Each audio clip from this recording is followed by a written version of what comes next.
Welcome to Yukon. Today we have our 2008 Chevy Silverado 1500. This got the 5.3 engine in it. And we're going to go over the process to replace the serpentine belts on this vehicle. And also where you locate the tensioners if you replace those.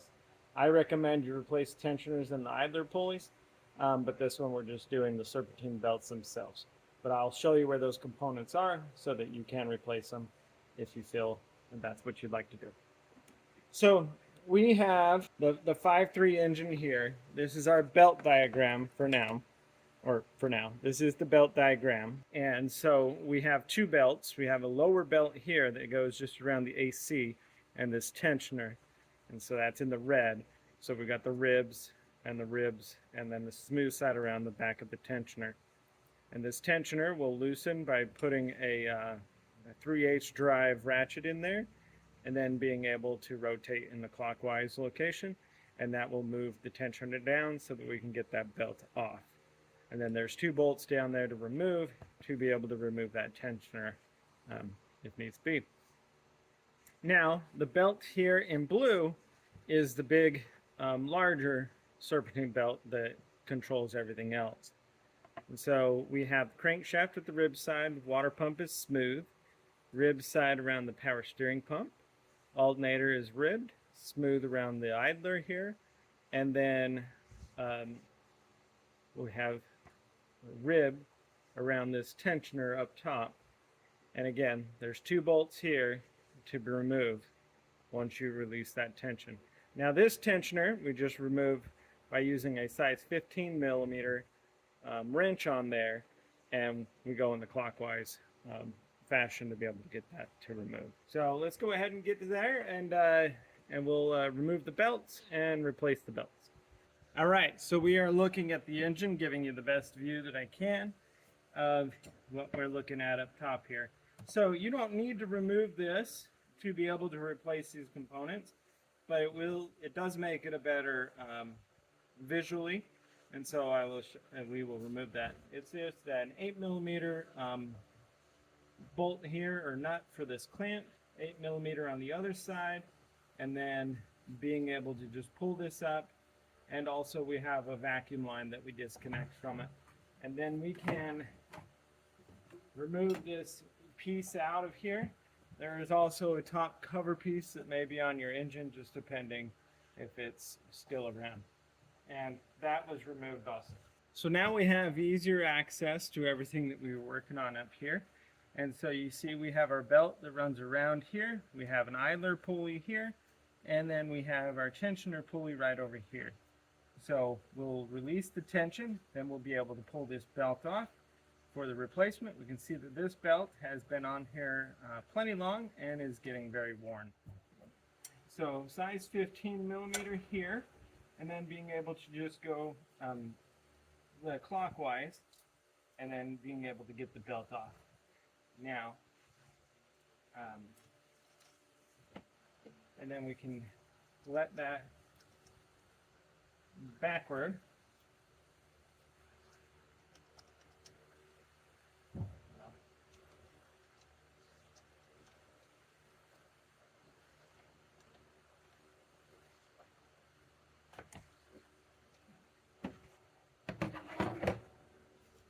Okay.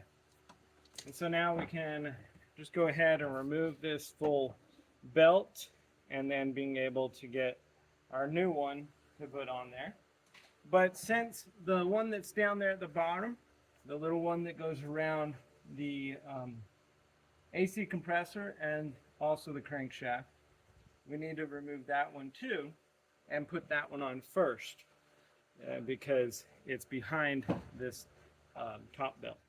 So you're going to see right down here we have the second tensioner, and using your 3/8 drive, being able to release that tension and then pulling the belt off.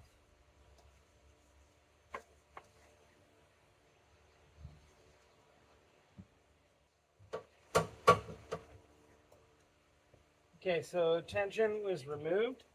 Able to now remove the belt for replacement, and there is this belt removed.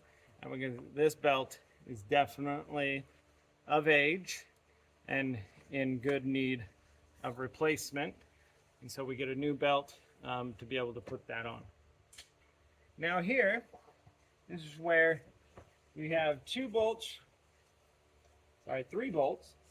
1, 2, and 3 bolts right here that are size 15 millimeter to loosen and to remove this tensioner up top here. Down here at the bottom, you've got 2, one here and one down here. And you won't be able to take these off, of course, until you release this tension. And so there's 2 more 15 millimeter bolts down there to loosen, to remove that one. And then this idler pulley, I would replace that too at the same time.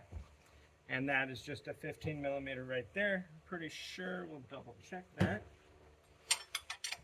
Yep. 15 millimeter to be able to remove this pulley and replace it with a new one when you go ahead and replace your Serpentine belt. So let me get the belts and we will put the belts back, the belts on following our belt diagram. All right, so I have the new belt unpackaged. We're going to put it up to the old one and do a pretty good comparison that they're about equally the same length.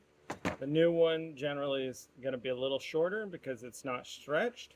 And now being able to put this new belt on. So going down there in our reverse way to put it on, and we've got our belt diagram here of around the AC compressor with the rib, crankshaft with the rib, and then up around this tensioner. My diagram's off a little bit. This tensioner should be a little lower. But it goes around that tensioner, so we'll loosen the tensioner, and then being able to get the belt around and into the grooves. On our crankshaft, we have 2 separate grooves. One that's for this back pulley, or this back belt, and one that's for the front belt. All right, so going down in here.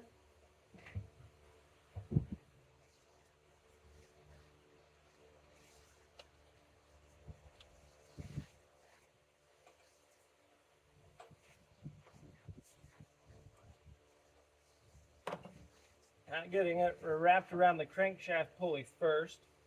You can do either one. It seems like it might be a bit easier to do that. And then we're prepped with the tensioner, being able to now loosen the tension and then being able to get the belt around the AC compressor.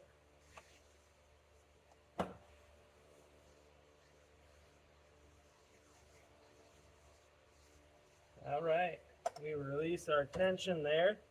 And now definitely we're checking that everything feels like it's in the grooves where it's supposed to be all the way around before we move on to the next belt.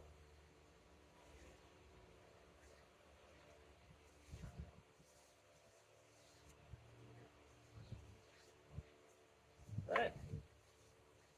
So that's good. And down there, we do the same with the upper belt, comparing it with the old one to make sure that it's matching in pretty much in length, so that it will fit and not be too loose and or not be too tight. So coming back up here, again, we have our belt diagram. And so we're going to go around the crankshaft with our rib side, around our tensioner with the ribs, around this idler smooth side, alternator's ribbed, power steering ribbed, and then water pump is smooth, and we come back around, and that's the way we make our loop there.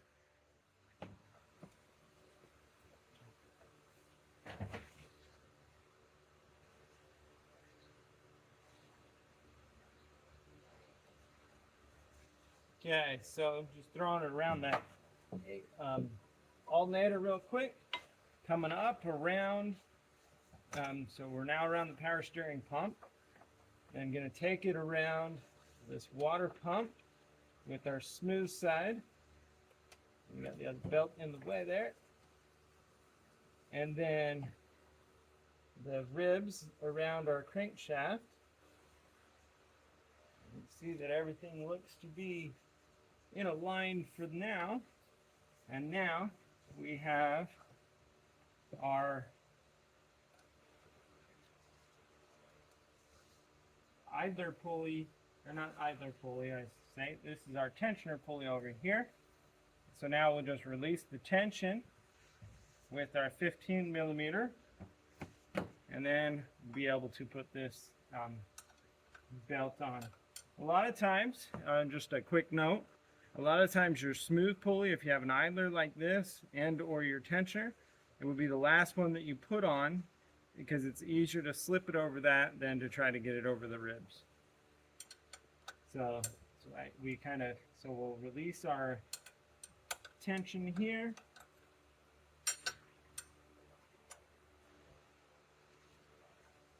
By going in our clockwise, and as we release the tension, being able to get that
All right, so we got everything over. I'm going to make sure that the belt is in the ribs where it needs to be, all the way around, checking all those points.